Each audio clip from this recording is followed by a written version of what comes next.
Well, good evening, ladies and gentlemen. Welcome to KCAL. We are almost on the air, in a sense, and we really are glad that you joined us tonight. We're going to tell you a little bit about what we're doing and what's going on.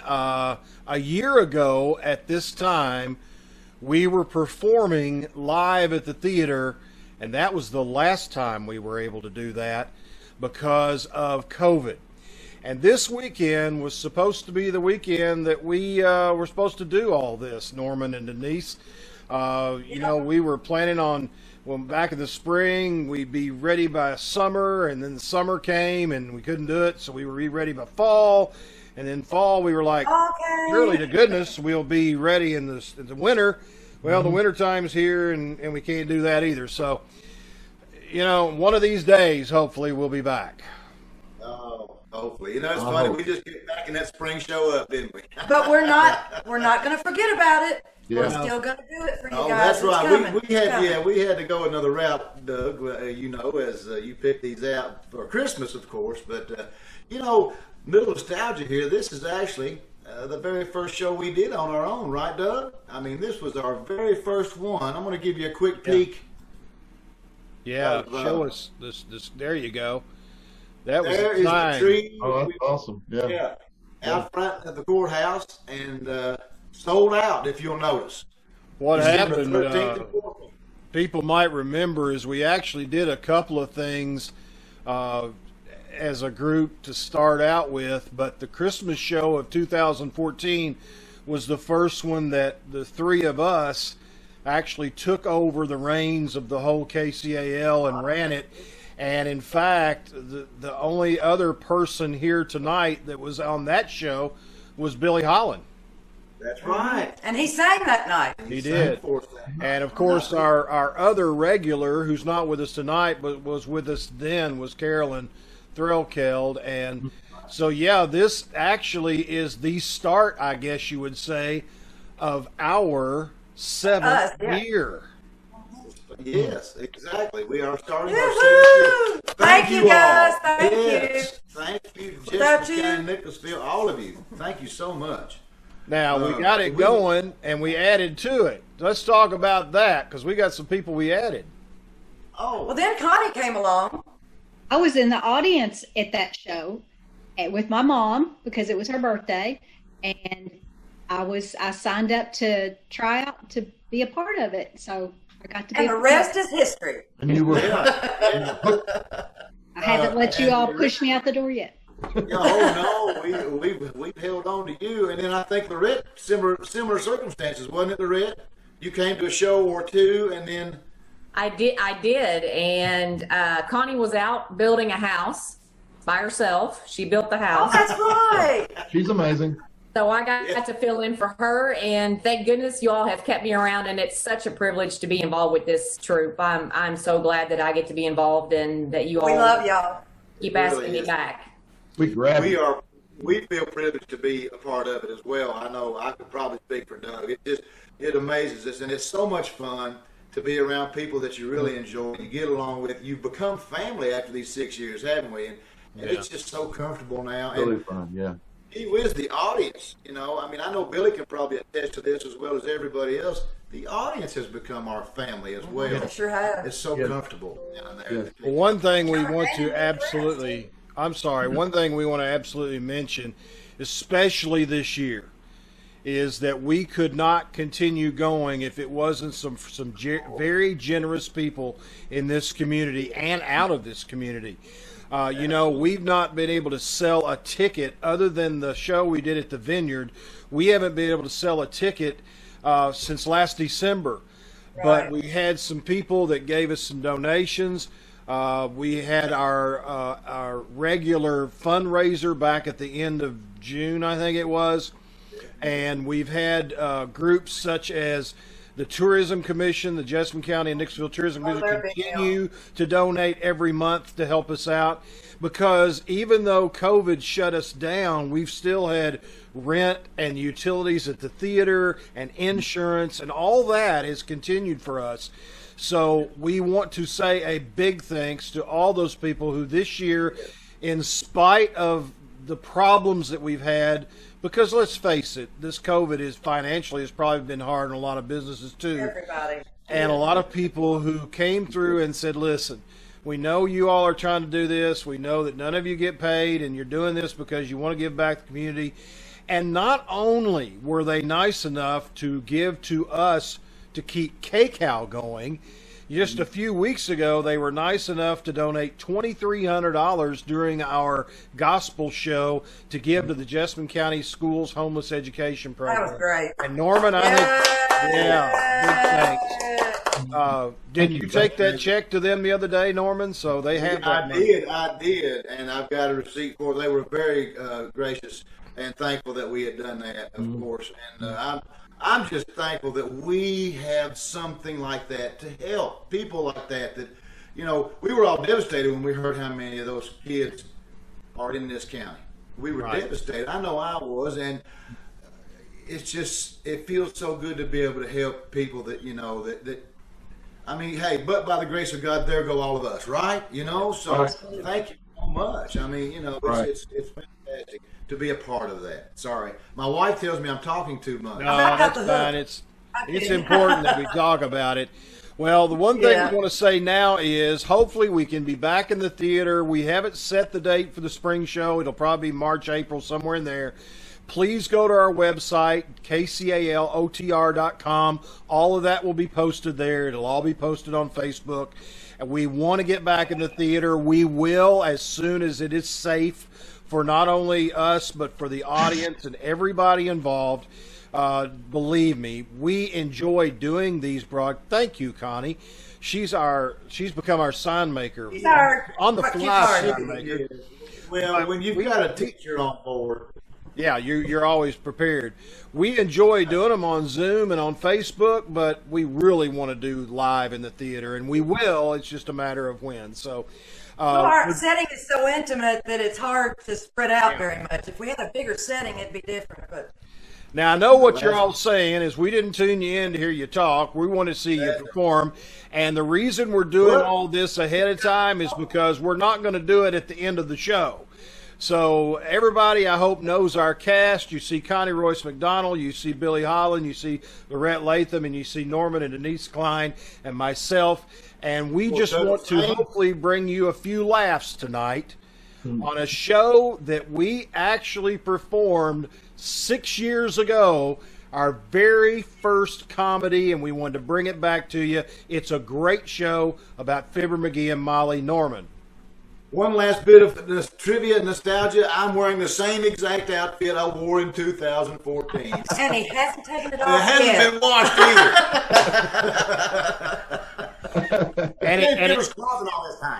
And it's a good thing that you can't see below your chest area, because if you're like me, you probably don't have the bottom two buttons buttoned up. Pajamas. Well, you know, you add over the years, and it's just kind of hard. Yeah. I kind of like this because you can only see this part. Now I know how the judges feel, you know? Yeah, that's right. All right, well, we're going to get started, guys. This is a program that was broadcast back in the 50s, and we hope you enjoy it. KCAL is on the air. The makers of Johnson Wax products for home and industry present Fibber McGee and Molly, written by Don Quinn and Phil Leslie. We'll be back with Fibber and Molly in just a moment.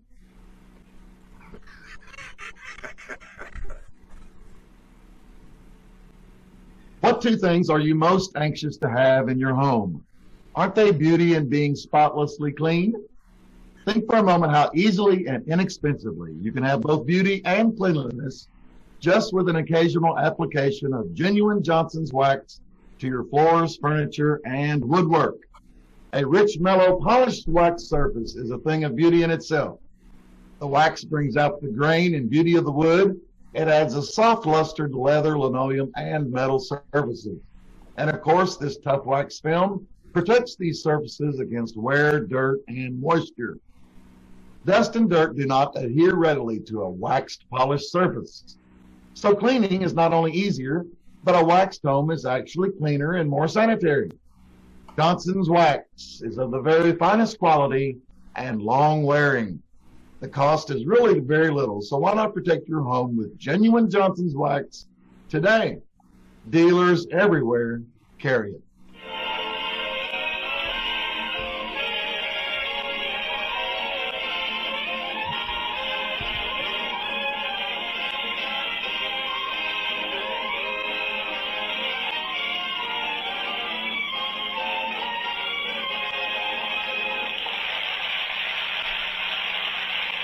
There are certain people who simply won't admit that nature does anything right.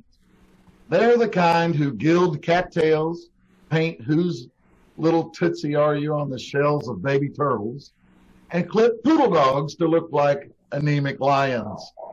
Here's one of those people now, as we meet Fibber McGee and Molly. Hey, Fred, how much you charge me to paint this Christmas tree white? Well, why do you want it white, McGee? Well, what do you mean, why do I want it white? You got 100 trees on this lot you've painted white. Yeah, and I think they're horrible, but some people like them that way. And never mind the artistic comment, Fred. How much? $10. $10?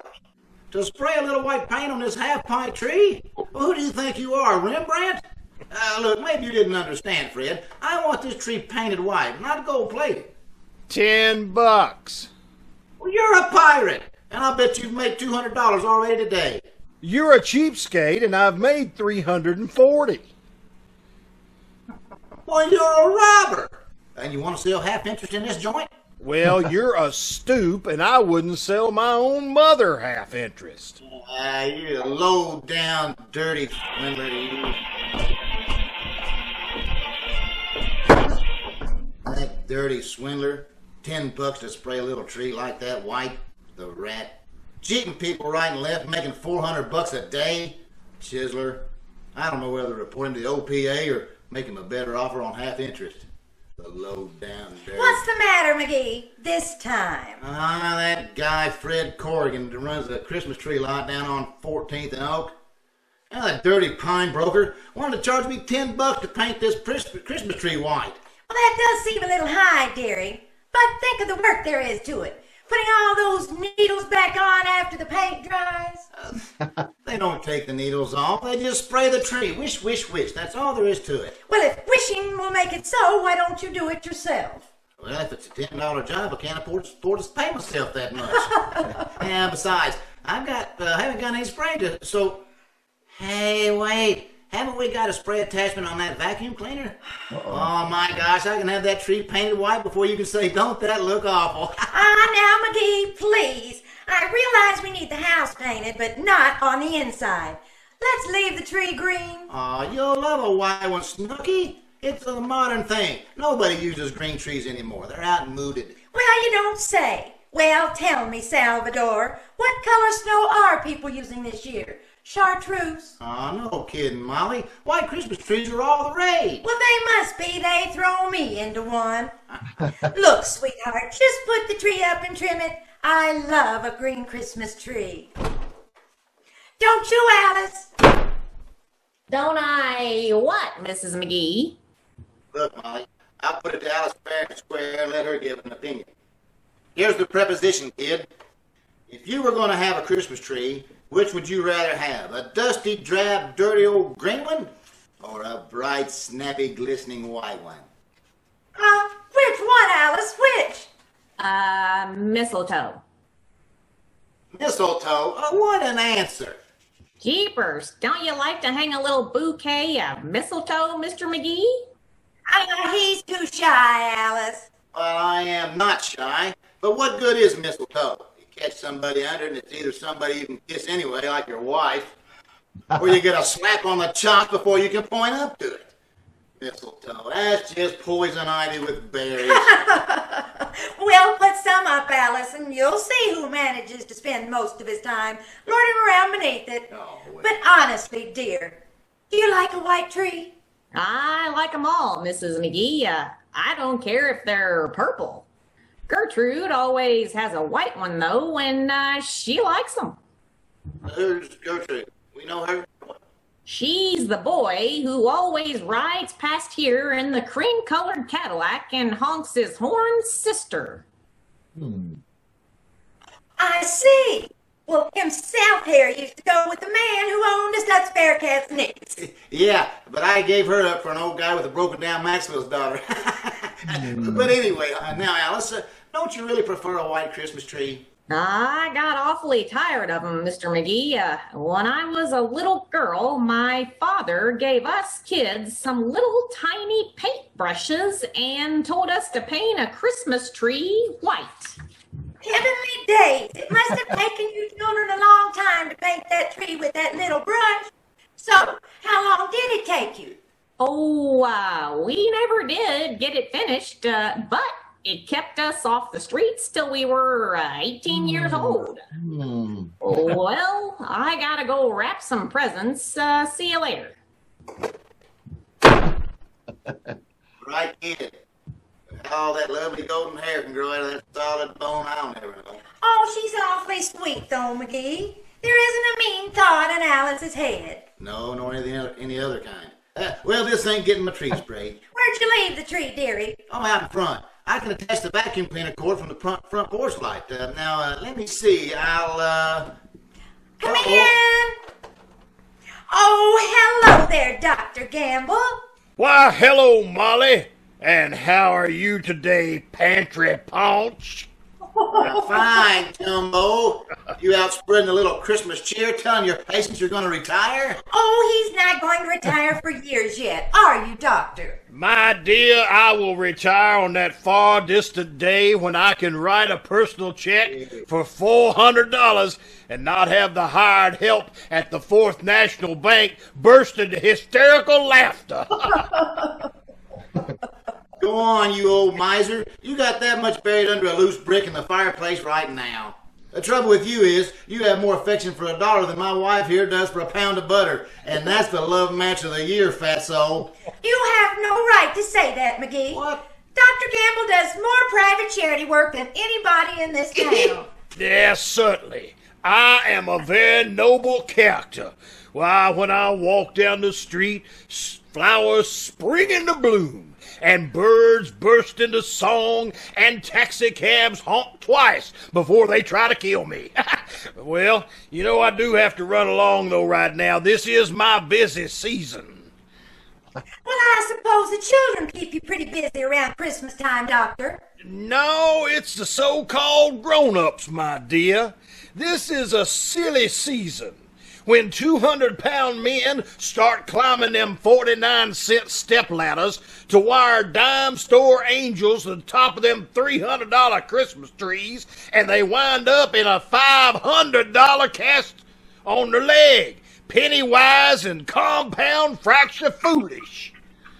Yeah, don't you want to stick around and watch me decorate the tree, Doc? I'm on painting it white, you know. Why, you don't have to do that, skip-wit. When I put my gift under it for you, it'll turn white. Good night.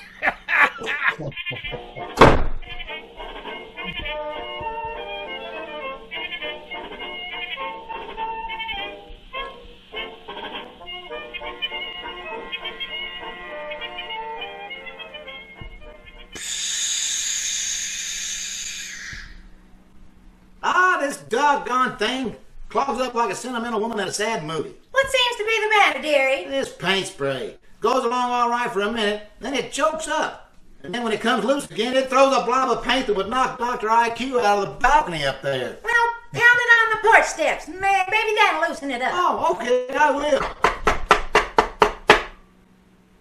Now try it. Okay. Oh, heavenly days, McGee, you almost hit me with that. Sorry, kiddo, I didn't know the thing was loaded. Oh, well, here we go. That rat! It done it again. Clogged up. Well, hurry up and get the job finished, McGee. It's colder than a lineman's lunch out here. You go on in the house if you want. I can handle this all right. No way. I gotta stay out here and tell people who you are. Get a little more of that white paint on you and they'll think you're a badly constructed snowman. Ah, that does it. I'll have this tree sprayed before you can... Watch your aim, dearie. Oh, no, Phyllis, shut it off. Oh, here comes Mrs. Carstairs. Hello, Mrs. Carstairs. Won't you come in the house and have a slug of tea? No, thank you, my dear. I'm just out walking my Pekingese and must hurry along. What Pekingese, Kirsty? I don't see him. Oh, it was too cold for him to come along, Mr. McGee. But as soon as one of us goes out, he's satisfied. It's really a sweet little dog, Millicent, from what I've seen of him. Personally, I wouldn't have one of them four-legged dust mops as a gift. Give me a man-sized dog. I ever tell you about the hunting dog I had once, Kirsty? Named him Durante. Durante? Yeah, what a nose that dog had. Never forget one time we were walking through the woods, me and my dog, pipe over my shoulder and gun in my mouth. And... Oh, you mean, what was that again, dear? Yeah, gun over my shoulder and a pipe in my mouth when all of a sudden Durante freezes. He's on point, nose a-quivering, trail out like a ramrod, 1 foot in the air. I raises my gun and I walk slowly forward and there, not 10 feet away, was a guy sitting on the stump of a pear tree. That was quite a dog, Mr. McGee. Trained to flush game wardens, was he? No, sir. I bawled that dog out and good. And then I was never so ashamed in all my life. It was the smartest thing he'd ever done. Why? Well, sir, I got to talking to that guy, and you know what? His name was Partridge. Henry W. Partridge. My dog sniffed out a partridge sitting in a pear tree. Ain't that smart, Kirsty? No, I don't think that is so remarkable, Mr. McGee, in light of what a police dog of mine once did. What was that, Millicent? After all, it's so cold out tonight, the bologna won't spoil. True. Well, this dog of ours was extremely intelligent. One day, I had him in the post office and I noticed he was staring at the police posters on the wall. Suddenly, he dashed out the door and was gone. Well, probably went out to steal an apple off the fruit stand, Kirsty. Oh, no. When I got home, he was gripping our butler by the vest pocket and was barking into the telephone which he had knocked off the table. When the police arrived, it turned out that Jarvis was wanted by the authorities in 3 states. But why was your dog holding him by the vest pocket, Millicent? That was where our butler kept his fountain pen. You see, he was wanted for forgery. Oh. Well, so nice to have seen you. Good evening. Who does she think she's kidding? I don't believe a word of that story. I bet she just made it up. Never mind her, dearie. Get busy with that paint before it freezes solid. Oh, gee, yeah, it might at that. Well, back to work. There she goes!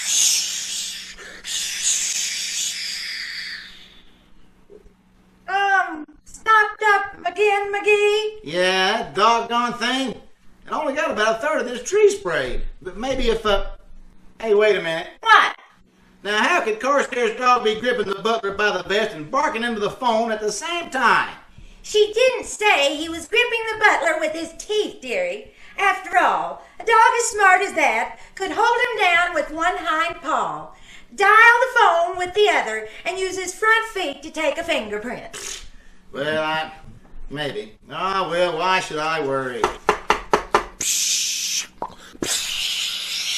You get more paint on yourself than you are the tree, McGee. Well, the wind keeps changing. They ought to make these paint sprays with a weather vane on them. Oh. By George, if oh, boy. Well, in the time it's taken you to get this tree a dirty gray pet, I could have whitewashed the Daniel Boone National Forest with a flip gun. Well, daggone it, I tell you, I was just going along pretty good, and all of a Hello, sudden... folks. What's going on here? Oh, hello, Mr. Wilcox. Well, hiya, Junior. Pull up a front step and give yourself a 3-point landing, eh? And if you want your Christmas tree painted white, Mr. Wilcox, trot on home and get it. Yeah, I won't be out here very long, Junie. As soon as I adjust the nozzle on this spray paint now, I'll be out of here in... Mac, do you mean to stand there like a front man for Painter's Colic and tell me that you're actually going to ruin that pretty little tree with white paint?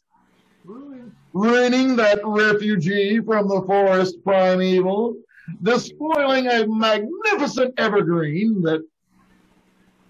I tell you, skip the dramatics there, Junior.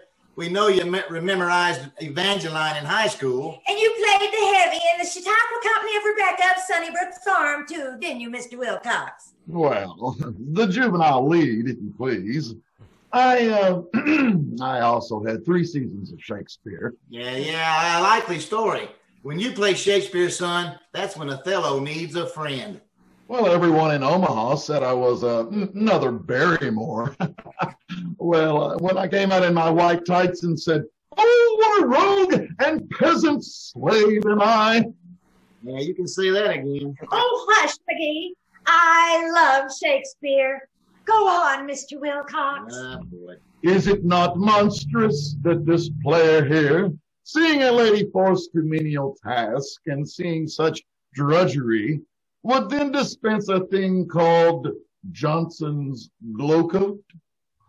Forsooth, a goodly fluid which spread upon the scullery linoleum would thus eliminate the scrub. No rub, no buff, just pour it on, and in 1/3 of the time it takes for the hourglass to turn, it dries. Boy, if Shakespeare ain't in the public domain, this 2-bit Orson Welles is going to get sued for $9 million. Ah, yes. It dries so mirror-like. It gleams. That porridge spilled, wiped off. Leaves not a single spot. The labor saved, the hours gained, the beauty seen. 'Tis glow coat, beloved by chatelaine and serving wench alike. Your nearest dealer will... Oh, wait a minute, Mr. Wilcox. Is that in Hamlet? My dear girl, it's in every hamlet, every village, every town, city, and metropolis. Every place where a housewife takes pride in the appearance of her kitchen. And if I don't get back to the office in the next 10 minutes, I'll find myself back in Chautauqua. So long, kids. There goes the biggest ham I've seen since Blue Boy went to the state fair, you know? He better be careful or he'll wind up with on a platter with an apple in his mouth. But this ain't getting my tree spray.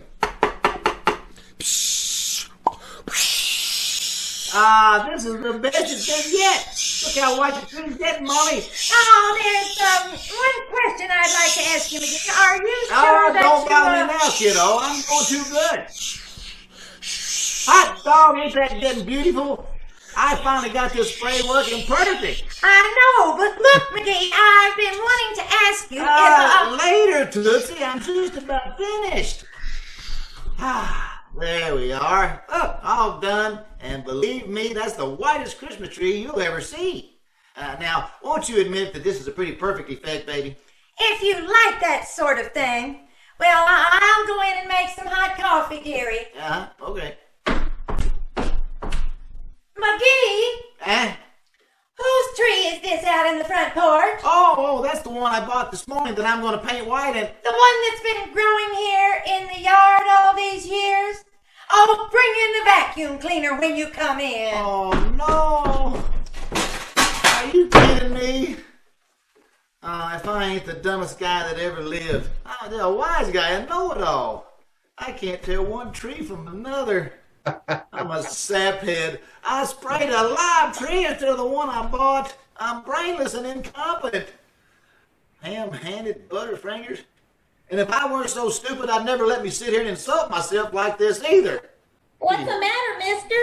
Oh, I know that voice. Is that you, Teeny? Sure it is, I betcha. What you sitting there with your head in your hands for, mister? Got a headache? Want me to get you an aspirin? Want me to, huh? No, thanks, sis. Medicine won't touch the kind of headache I got. I just busted my ego in 4 places. Gee, I'm sorry, mister, but... Oh, boy, who did that? Huh? Who did what? Who painted that tree white? Gee, is that ever beautiful? Yeah, you see, I got a little confused. And, You're the nicest man in town, I betcha. You put your Christmas tree right out in the front yard where everybody can share it with you. Well, I didn't exactly... Gee, all the kids in the neighborhood are gonna love you for this, mister. Boy, I can hardly wait till you get it all lighted up. You can't, eh? Hmm? I says, you can't, eh? Can't what? I can't wait till they get all the lights on it. Gee, neither can I. And you know what, mister? What's that, Teeny? When it's growing in the ground like that, it can't wobble and fall over either. Our Christmas tree at home is always wobbly. Yeah, well, you know, lots of people make that mistake, sis. They don't stop to think that if they were a tree and got all lit up and then came into a warm room, they'd wobble a little bit too. Oh, skip it. Listen, you think the tree looks all right out here in the front yard, huh? Oh boy, I'll say. Now all the little children that haven't got Christmas trees can come and see yours, can't they? Yes. You know, I kind of plan to get a lot of little bags of candy and stuff and let the kids help themselves on Christmas Eve. Yes, I just planned that. What do you think? You think they like it? Gee, will they ever? And us kids will sing. We'll sing what? You know, the song we sing every Christmas time. Oh, holy night. Would you like to hear it now, mister? Would you? Yes. Yes, I believe I would, sis. Okay. Hey, Billy, come here. He wants to hear you sing. Okay, I'll be right there.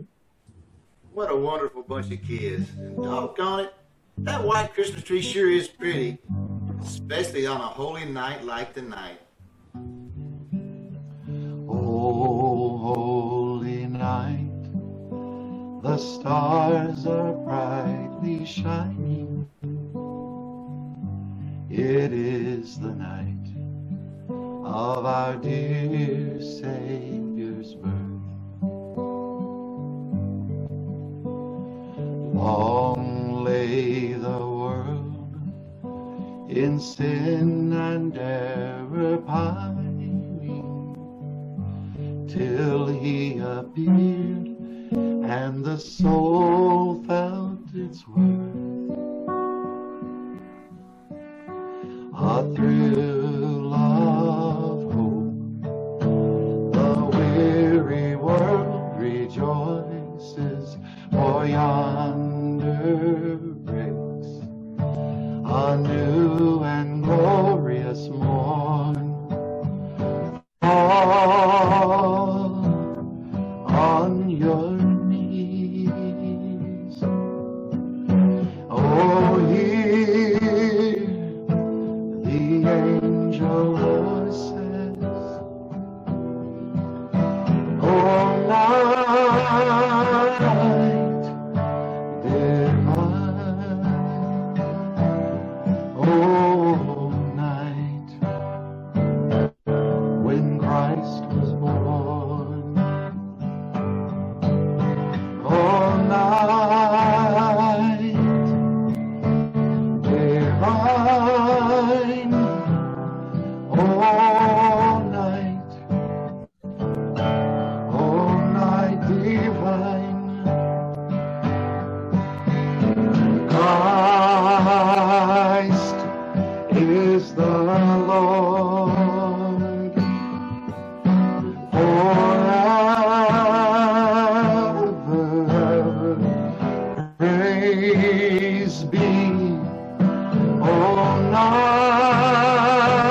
Oh, night divine.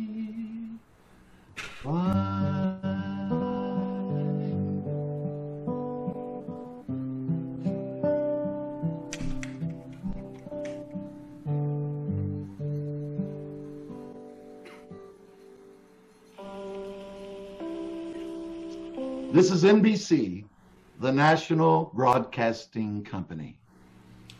Merry Christmas, Merry everybody. Merry Christmas, Have a everybody. great Thanks New for Year. watching. We'll see you next time. Christmas. See you soon. Miss you.